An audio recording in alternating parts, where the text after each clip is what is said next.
Sometimes when we see videos like this, it can make us scared or even anxious. So I came over to Mr. D's Karate Academy here in Elyria to kind of find ways that we can better protect ourselves in situations similar to this.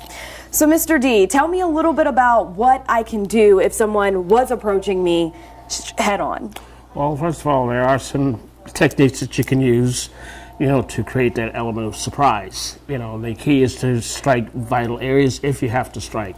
If you don't know, self-defense takedowns and things like that, you use your hands and you use your legs, your feet, elbows, things like that. There are lots of things you can do, a normal person can do to defend themselves against those kinds of sudden attacks. Perfect. So tell me, if you're coming at me, what's one of the easiest things that I can do? Okay, if you're coming at me, just use the palm of your hand, try to strike me in the face somewhere. Okay. Hit the nose, hit the eyes, hit the lips, those kinds of things. It shocks the person right away, give you a chance to either move away or do something else. Okay, awesome. So we have palm strikes, and what else? We also talked about legs as well. Legs. In other words, you don't want to use your foot necessarily. Use the calf of your leg. Right in here. Come up right between their legs and hit the groin area.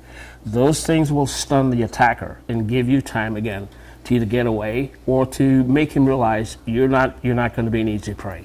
Perfect. And what if for some reason my back is to the person? What can I do? If the person comes up behind you, there are a lot of things you can do. Normally, if he's not a professional or expert or something like that, he's not going to get a real good grip on you. He's probably going to do something like this to you.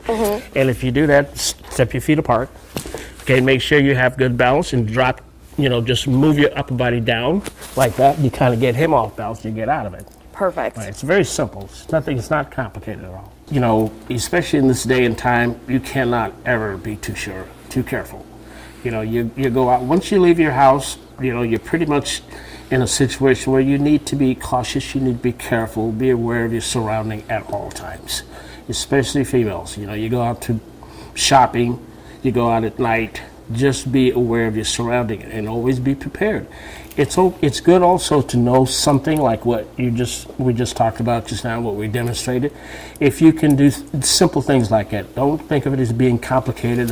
It could be a life or death situation. You want to be prepared.